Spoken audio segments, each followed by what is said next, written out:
Quero saudar nessa manhã de domingo, dia 5 de abril, a todos os irmãos da Igreja Presbiteriana de Votuporanga, com a graça e a paz do nosso Senhor e Salvador Jesus Cristo. Saúdo também os nossos queridos irmãos de outras igrejas, familiares e amigos que nos acompanham nas redes sociais.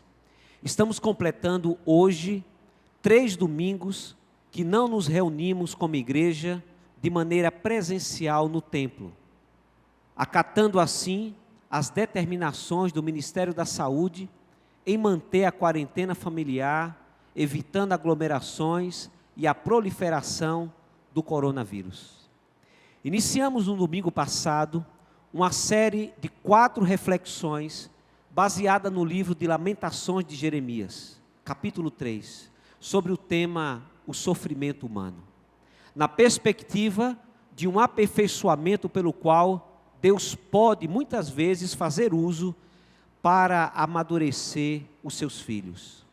A pergunta recorrente é: como nós cristãos estamos encarando as restrições e os sofrimentos causados pela pandemia do coronavírus? Vimos no domingo passado que os sofrimentos é como a escola, e ele nos ensina a reconhecer a Deus, como bem falou C.S. Lewis.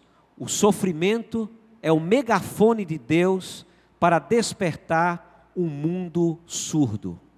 Aprendemos também que os sofrimentos podem nos fazer adorar a Deus, apesar das circunstâncias. Precisamos trazer à memória aquilo que pode nos dar esperança. E aquilo que nos dá esperança sempre continua sendo o próprio Deus e a sua fidelidade a si mesmo e a aliança com o seu povo.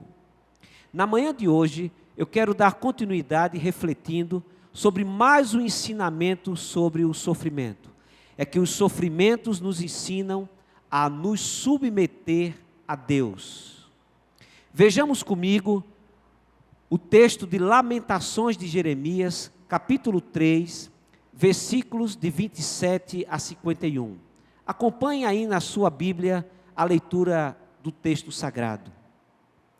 Bom é para o homem suportar o jugo na sua mocidade. Assente-se solitário e fique em silêncio, porquanto esse jugo Deus pôs sobre ele. Ponha a boca no pó, talvez ainda haja esperança. Dê a face ao que o fere, farte-se de afronta. O Senhor não rejeitará para sempre. Pois ainda que entristeça alguém, usará de compaixão, segundo a grandeza das suas misericórdias. Porque não aflige, nem entristece de bom grado os filhos dos homens. Pisar debaixo dos pés a todos os presos da terra, perverter o direito do homem perante o Altíssimo, subverter ao homem o seu pleito, não o veria o Senhor? Quem é aquele que diz e assim acontece quando o Senhor não o atende? Acaso não procede do Altíssimo tanto o mal como o bem? Por que, pois, se queixa o homem vivente? Queixe-se cada um dos seus próprios pecados.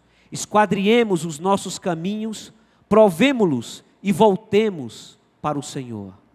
Levantemos o coração juntamente com as mãos para Deus nos céus, dizendo: nós prevaricamos e fomos rebeldes, e tu não nos perdoaste. Cobriste-nos de ira e nos perseguiste, e sem piedade nos matastes.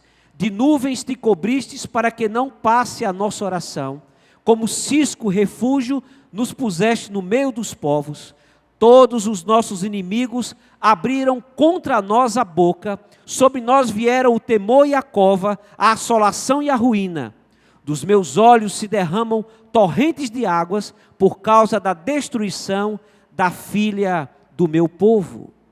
Os meus olhos choram, não cessam e não há descanso, até que o Senhor atenda e veja lá no céu. Os meus olhos entristecem a minha alma por causa de todas as filhas da minha cidade. Vamos orar nesse instante.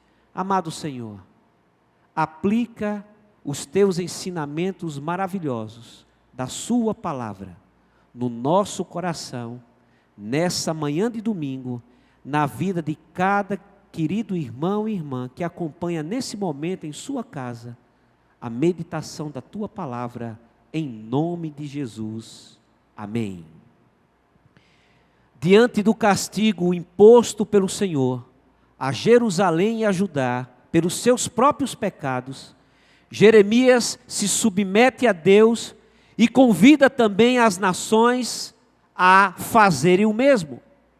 Os versículos de 27 a 30 aparece essa conclamação: bom é para o homem suportar o jugo na sua juventude, que se assente sozinho e fique calado, porque Deus o pôs sobre ele, que põe a sua boca no pó, porque talvez assim haja esperança, e ofereça o seu rosto a quem quiser ferir, e suporte a desonra.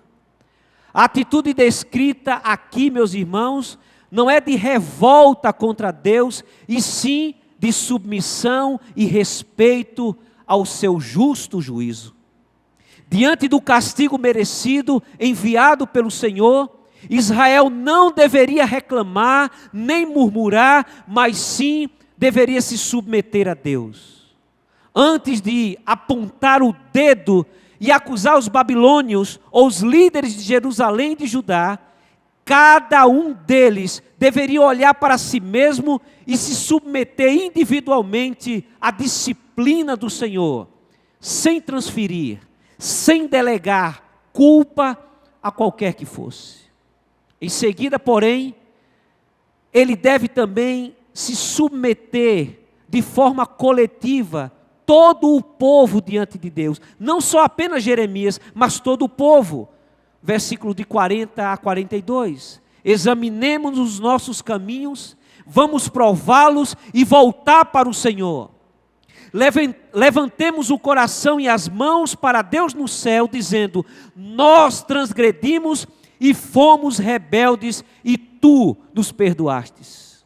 Observe, os irmãos, que aquele povo se revoltava para com Deus de forma, muitas vezes, sem significado e sem motivo. E muitas vezes também, às vezes eles vinham para Deus com um aparente arrependimento. Como tantas vezes eles já fizeram no passado, com tudo isso agora, eles deveriam reconhecer o castigo de Deus contra o pecado deles como nação, entendendo que isso era justo e era merecido. Aliás, o que o texto aqui parece nos mostrar é que o lamento que é contra Deus, ou contra a justiça de Deus, na verdade, representa um lamento a favor de Deus. Ou seja, se Israel estava sendo disciplinado daquela maneira, não era por causa da injustiça ou algum defeito da parte de Deus, mas eles estavam sendo corrigidos e disciplinados pela injustiça e a própria insubmissão deles para com Deus. Querido amigo, querido irmão da Igreja Presbiteriana de Votuporanga, você que nos acompanha em todas as partes aonde essa mensagem está chegando. Quando nós passamos por sofrimento e ele bate à nossa porta, normalmente é dessa maneira que nós reagimos, insubmissos, revoltados, murmuramos. Mas o que esse texto nos convida nessa manhã é que diante do sofrimento nós podemos aprender a nos submeter a Deus. Muitas vezes nos mostramos prontos a nos revoltar contra Ele diante da sua soberania.